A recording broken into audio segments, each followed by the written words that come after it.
Hello दोस्तों, नमस्कार। आप लोगों का मेरे चैनल डियर विनोद सर में स्वागत है। तो चलिए, हम लोग एडवांस मैथ में मेंसुरेशन पढ़ रहे थे। मेंसुरेशन में क्लास 11 तक हो चुका है। आज हमारा क्लास 12 चलेगा। क्लास 12 में हम लोग चतुर्भुज और समलंब पढ़ेंगे। उसके बाद 2D हमारा ख़त्म भी होगा, लेकिन बस 2 चैप्टर और मतलब 2 टॉपिक और बचे रहेंगे, जिसको समांतर चतुर्भुज और बहुभुज कहते हैं। इसके बाद एक क्लास और लगेगी 2D का। उसके बाद 2D खत्म हो जाएगा। उसके बाद हम लोग 3D की तरफ चलेंगे ना। तो चलिए, समचतुर्भुज और समलंब देखिए। ये समचतुर्भुज है और ये है समलंब। समचतुर्भुज क्या होती है? जिसकी चारों भुजाएं क्या होती हैं? बराबर होती हैं। यानी जैसे वर्ग होता है, स्क्वायर होता है, चारों भुजाएं बराबर होता है और उसमें दोनों विकर्ण भी बराबर होते थे और सभी 90 डिग्री का सभी भुजाएं कोण भी बनाते थे। लेकिन इसमें क्या है? चारों भुजाएं बराबर है, लेकिन एक बात ये है इसका कि इसका विकर्ण बराबर नहीं होता है। इसका क्या होता है? विकर्ण बराबर नहीं होता है। यानी ये वाली विकर्ण आपको दिख रही होगी लंबी, ये वाली विकर्ण लंबी होती है, ठीक है। तो थोड़ा सा और इस तरह से, यानी विकर्ण इसकी बराबर नहीं होती है। तो इसको भुजा क्या है? मान लीजिए भुजा ए है, तो ए है, ये भी ए है, ये भी है।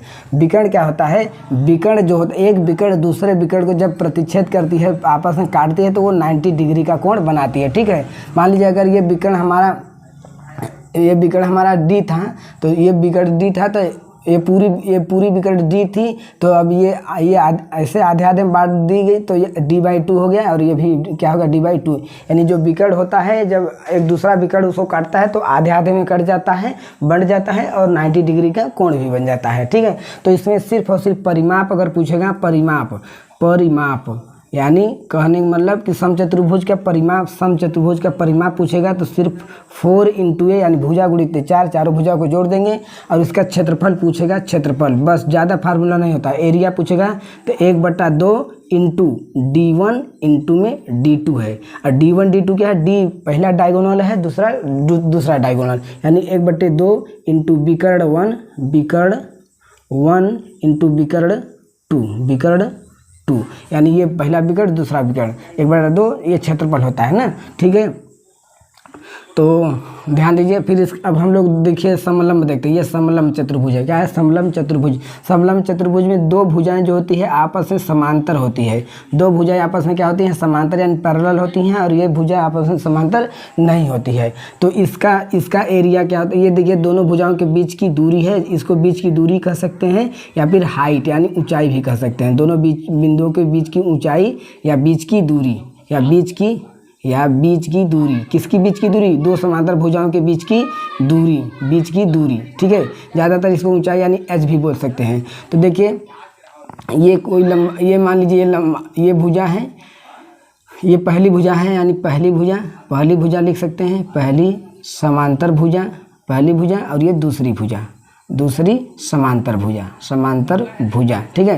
तो इसका परिमाप नहीं आता है, इसका सिर्फ और सिर्फ क्षेत्रफल बनता है। क्षेत्रफल का फार्मूला होता है 1/2। तो पहली समांतर भुजा, यानी पहली समांतर भुजा को अगर हमने A1 मान लिया और इसको हमने मान लिया A2, क्या मान लिया? A2, तो क्या बनेगा? A1 और प्लस में A2 इंटू में ऊंचाई, क्या होता है? ऊंचाई या बीच की दूरी, दोनों समांतर भुजाओं के बीच की दूरी।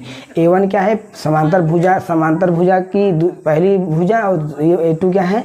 समांतर भुजा की दूसरी भुजा। क्षेत्रफल जाता है, याद रखिए, समलंब चतुर्भुज का क्षेत्रफल तो 1/2, दोनों भुजाओं को जोड़कर इंटू ऊंचाई, और इसका परिमाप फोरे जानते ही हैं। क्षेत्रफल 1/2 d1 इंटू d2 या विकर्ण 1 इंटू विकर्ण 2। चलते हैं हम लोग आगे, अब क्वेश्चन की तरफ बढ़ते हैं। पहला क्वेश्चन दिया है कि एक समचतुर्भुज के विकर्ण क्रमशः 16 सेंटीमीटर तथा 12 सेंटीमीटर है, तदनुसार उस समचतुर्भुज का क्षेत्रफल। तो समचतुर्भुज का क्षेत्रफल क्या होता है? 1/2 इंटू विकर्ण 1 इंटू विकर्ण 2। तो क्षेत्रफल कह रहा है 1/2। तो विकर्ण पहला क्या? विकर्ण क्रमशः 16 सेंटीमीटर इंटू दूसरा कितना दिया? 12। तो क्षेत्रफल यही होता है, 2 से इसको काटिए, 2 × 16 यानी 12 × 96 वर्ग सेंटीमीटर। आपका क्या हो जाएगा? आंसर, राइट आंसर हो जाएगा। Right answer option number B. चलिए क्वेश्चन नंबर दूसरा देखते हैं। दूसरा क्वेश्चन क्या करा? एक समचतुर्भुज का क्षेत्रफल, यानी क्षेत्रफल ही दे दिया। अगर क्षेत्रफल दे दिया तो इसके फार्मूला के बराबर ही रख देते हैं। क्षेत्रफल क्या दिया है? 216 वर्ग मीटर, 216 वर्ग सेंटीमीटर दिया है, ठीक है। और उसके एक विकर्ण की लंबाई 24 है तो समचतुर्भुज की परिमाप ज्ञात कीजिए। देखिए D1 का दे दिया, मान ली 24 है, 24 दे दिया है, D1 24 दिया है, तो परिमाप यानी 4a क्या कर रहा है, पूछ रहा है। तो चलिए इसमें रख देते हैं 1/2, D1 का मान दिया है 24 इंटू D2, पहले D2 निकाल लेंगे तो 216, ठीक है। तो 1/2 नहीं, तो हम D2 का मान पहले निकालेंगे, D2 बराबर 216। अब देखिए ये गुणा में है तो इधर आएगा भाग में होगा, और जो भाग में उधर आ जाएगा तो हो जाएगा गुणा में। तो 24 9 216, 24 9 216 और D2 बराबर क्या हो जाएगा, 9 दूना 18, D2 बराबर 9 दूना 18। अब देखिए समलम ये होता है, ये देखिए समलम आपका था, समलम कर रहा है, समचतुर्भुज ऐसा है, ठीक है। ये विकर्ण और ये विकर्ण, पहला विकर्ण दिया था, पहला विकर्ण कितना दिया था 24, पहला विकर्ण ये कितना दिया था 24, तो ये 12 हो जाएगा और ये भी आपका क्या हो जाएगा 12 हो जाएगा, ठीक है। और दूसरा विकर्ण क्या निकल के आया 18 है, तो ये पूरा क्या था 18, तो ये क्या बन के आया 9 और ये 9 आधा बन गया।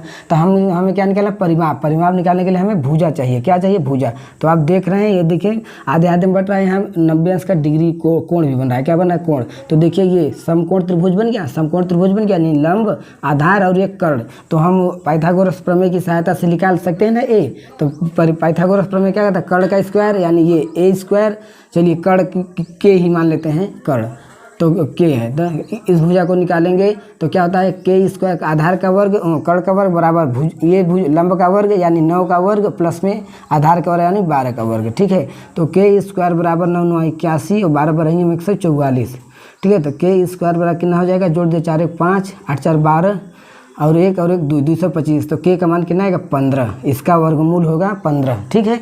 तो ये मान कितना आ गया 15, यानी भुजा कितनी आ गई, भुजा की लंबाई कितनी आ गई, भुजा की लंबाई आ गई 15 सेंटीमीटर। तो परिमाप पूछा है ना, परिमाप क्या होता है 4 इंटू ए, यानी चारों भुजा को जोड़ दीजिए, 4 इंटू 15 यानी 15 चौका 60 centimetre, 60 centimetre. Option number C right answer, option number C क्या होगा राइट आंसर। अगला क्वेश्चन देखते हैं, क्वेश्चन नंबर 3, ये फार्मूला लिखे रहने दीजिए। क्वेश्चन नंबर 3 क्या कह रहा है कि एक समचतुर्भुज का परिमाप 146 है। चलिए 4a का मान ही दे दिया, 4a का मान दे दिया 146, तो a का मान कितना हो जाएगा 146 बट्टे में 4, तो 4 तिहाई 12 बच्चा 4 तिहाई 12 बच्चा 2, 4 तिहाई 12 बच्चा 2 26 हो गया, 4 चौके 4 छक्के 24 बचा 2 और 20 हो गया, 4 पंचे 20 यानी 36.5 आ गया, तो दशमलव आया। चलिए कोई बात नहीं है ये। और इसका एक विकर्ण 55 यानी D1 दिया है 55, D1 क्या दिया 55। देखिए चित्र कैसा बनता है, कुछ इस तरह से ना, यानी ए का मान कितना दिया है 36.5 दिया है, ये आपका विकर्ण है, ये क्या है विकर्ण, इस विकर्ण का पूरा नाम मान कितना दिया है 55, तो ये कितना 55 का आधा या 55 का आधा ये होगा, यानी 55 का आधा क्या हो जाएगा 27.5 यानी 27.5, ठीक है 27.5 और भुजा, तो ये 90 अंश का बन गया। ये क्या पूछ रहा है उसका, हाँ दूसरा विकर्ण ज्ञात कीजिए, यानी ये वाला विकर्ण ज्ञात करना है, ये वाला विकर्ण फिर वही आधार कर्ण का वर्ग बराबर आधार का वर्ग प्लस लंब का वर्ग, ये हमारा आ जाएगा पाइथागोरस से। तो आधार क्या होता है इसका वर्ग, यानी 36.5 का वर्ग बराबर 27.5 का वर्ग और प्लस में ये कुछ नहीं तो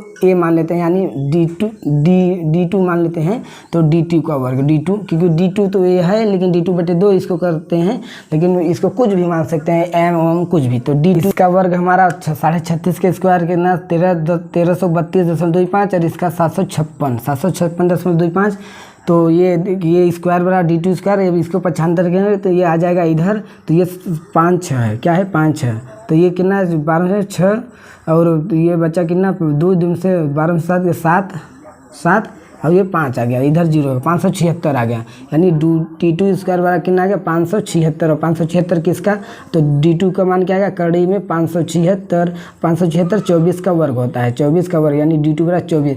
जब ये सिर्फ 24 आया, ये 24 आया तो 24 कितना आ गया, ये 24 कितना आ गया 48, यानी D2 का मान कितना आ गया 48 सेंटीमीटर, ठीक है। तो आपका जो पूछा था दूसरा विकर्ण कितना आ गया 48 centimetre, option number C right answer है। चलो यदि एक समचतुर्भुज के विकर्ण क्रमशः 8 सेंटीमीटर तथा 6 सेंटीमीटर, तो उसकी भुजा का वर्ग कितना सेंटीमीटर है, कितना वर्ग होगा। ये कोई समचतुर्भुज है, ठीक है, इसका एक विकर्ण, इसका एक विकर्ण, ठीक है, इसका एक विकर्ण कितना दिया है 8 और 6, तो ये 4 हो जाएगा, ये 3 हो जाएगा, पूरा 8 तो ये आधा 4, ये पूरा 6 तो आधा 3।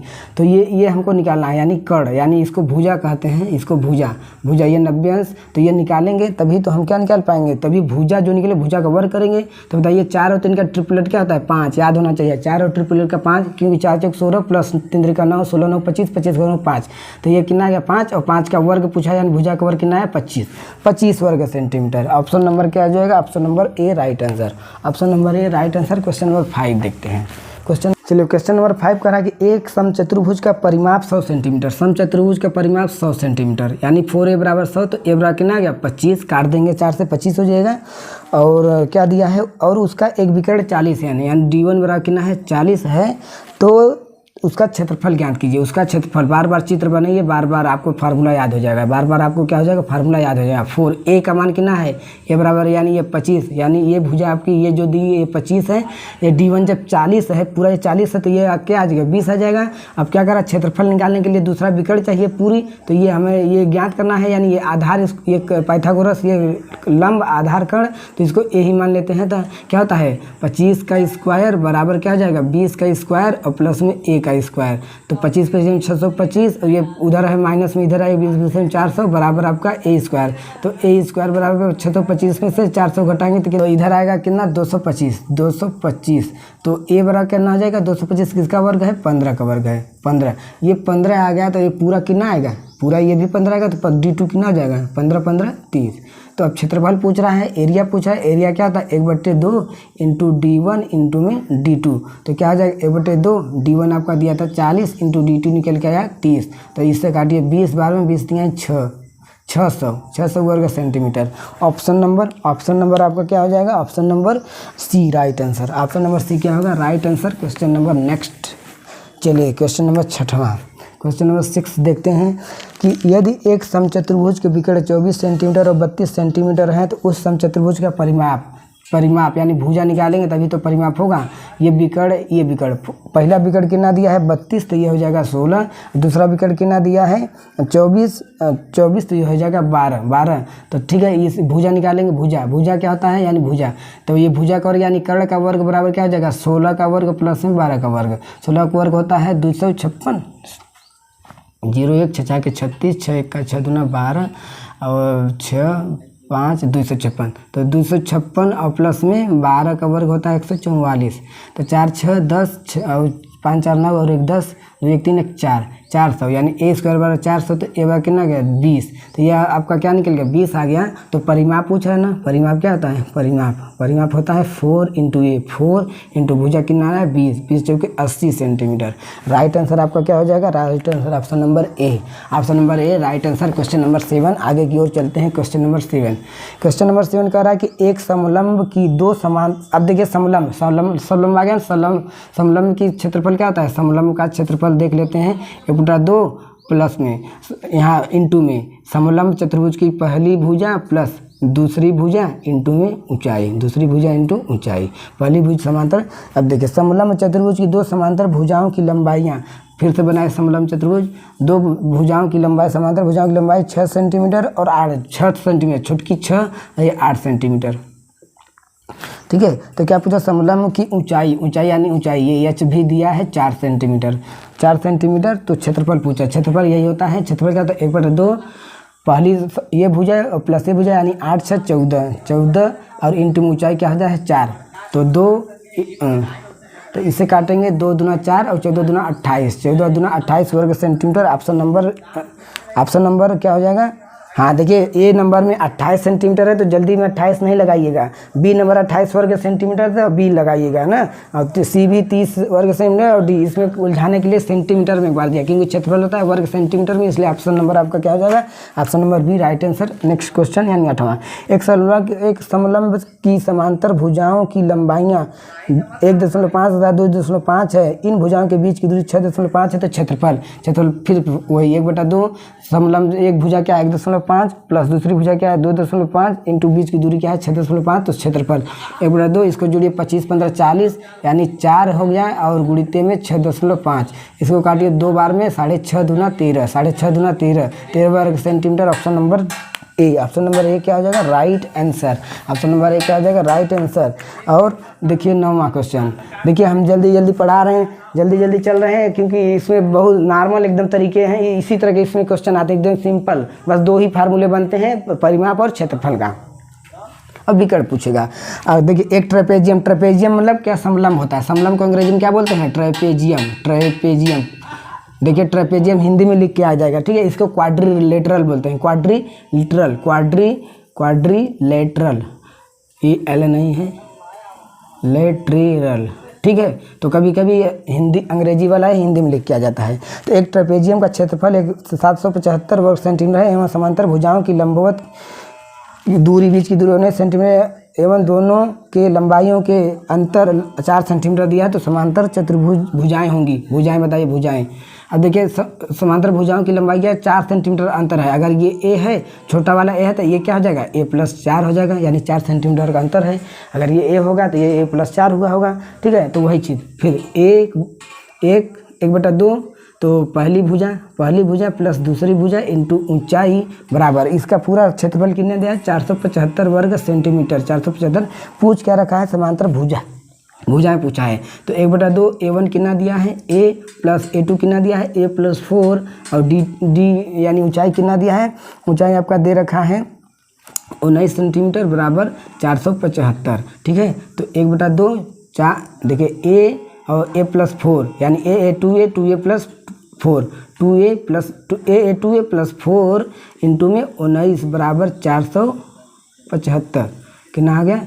475, ध्यान दीजिए। तो देखिए ये क्या बनेगा? 1/2, 2 इसमें कॉमन लेंगे, 2 कॉमन लेंगे, 2 और यहाँ पे क्या बचा? a प्लस में 2 बचा और बराबर इंटू में 19 बराबर 475 ना। तब देखिए 2 से 2 कट गया, यानी a+2 बराबर 475 बट्टे में ये गुणा में, तो इधर 19 में आ जाएगा, 19 भाग में, तो 19 दूना 38 और 9 बचा 45 में, 19 बचे 95। तो a+2 बराबर क्या निकल गया? 25। तो a बराबर 25 इधर जाएगा, वो 2 माइनस हो जाएगा 23, क्या हो जाएगा? 23। तो पूछ क्या रहा है? भुजा। a बराबर जब 23 है यानी ये क्या हो गया? 23। तो ये क्या हो जाएगा? 23 + 4 क्या हो जाएगा? 23 और प्लस में 4 यानी 27। तो भुजाएं क्या हो जाएगी? 23 सेंटीमीटर और 27 सेंटीमीटर, यानी ऑप्शन नंबर आपका सी राइट आंसर। सी क्या हो जाएगा? राइट आंसर हो जाएगा। क्वेश्चन नंबर 10 यानी नेक्स्ट क्वेश्चन देखते हैं। क्वेश्चन नंबर 10, समलंब आकार के एक क्षेत्र का क्षेत्रफल 14, यानी एक समलंब चतुर्भुज के क्षेत्रफल ही दे दिया है। 1/2 a1 + a2 इंटू h का मान कितना दिया है? 144 यानी 1440 वर्ग सेंटीमीटर दिया है। समांतर भुजाओं के बीच की लंबा दूरी 24 मीटर है। यदि समांतर भुजाएं का अनुपात, यानी भुजाओं का अनुपात क्या दिया है? भुजाओं का अनुपात दिया है ये 3:5, ये 3:5, यानी बड़ी वाली 5 होगी, इतना दिया है। तो बड़ी समांतर भुजा की लंबाई यानी 5r का मान ज्ञात कर रहा है। यानी 1/2 a1 कितना दिया है? 3r और प्लस a2 कितना दिया है? 5r इंटू ऊंचाई कितना दिया है? 24 बराबर आपका 1440, कितना हो गया? 1440। चलिए 1/2 कितना हो गया? 1/2 ब्रैकेट 3r और इंटू में 3r और 5r 8r हो जाएगा, और इंटू 24 बराबर 1440, ठीक है। तो 8, चलिए 8r का मान पहले निकालिए, रेशियो का मान, तो 1440। देखिए गुणा में था, इधर भाग में आएगा 24, और ये भाग में था तो उधर क्या हो जाएगा? गुणा में हो जाएगा। 2 से करिए 12 बार में, और 12 बार रही हम 144 120, यानी 8r का मान हो गया 120। तो 1r यानी सिर्फ 1r या r का मान हो जाएगा 120/8, यानी 15 × 120। 1r का मान क्या है? 15। तो ये 5r का मान पूछा, तो बड़ी भुजा बराबर, तो 12 × 5 12 कर रहे हैं, 5 × 15 है ना, 15×5 = 75 सेंटीमीटर। ऑप्शन नंबर क्या हो जाएगा? A right answer. Option number A क्या हो जाएगा? राइट आंसर हो जाएगा। अब देखते हैं 11 नंबर क्वेश्चन। 11 नंबर क्वेश्चन क्या कर रहा है? एक समलंब का क्षेत्रफल 106 वर्ग सेंटीमीटर है, उसकी समांतर भुजाओं की लंबाइयाँ 9 और 12 दी है तो ऊंचाई ज्ञात कीजिए। बस 1/2 समांतर भुजा की लंबाइयाँ क्या दी है 9 और 12, 9 और प्लस में 12 इंटू ऊंचाई और पूरा इसका क्षेत्रफल का मान दिया है 106 वर्ग सेंटीमीटर। तो ऊंचाई पूछ रहा है तो ये 9 1/2 इंटू 12 9 21 इंटू h बराबर आपका 106 हो गया। तो क्या h बराबर क्या मिल गया 106। ये देखिए गुणा में था तो इधर आएगा भाग में और ये भाग में तो होगा गुणा में। ठीक है 21 106 21 पंचे 21 छक्का 126 6 दूना 12। हाँ सॉरी यहाँ 126 है, क्या है यहाँ पे 126 बना लीजिए, 106 नहीं है। तो 21 पंचे सॉरी 21 छक्का 126 इंटू 2 यानी h बराबर क्या निकले 12 सेंटीमीटर। यानी ऑप्शन नंबर आपका बी राइट आंसर। चलिए हम लोग 2D खत्म कर दिए हैं, बस इसमें समांतर चतुर्भुज और बहुभुज बचा है। अगले लेक्चर में समांतर चतुर्भुज और बहुभुज के क्वेश्चन खत्म कर रहे होंगे, फिर उसके बाद हम लोग 3D में चलेंगे। ठीक है, तब तक के लिए थैंक यू, धन्यवाद।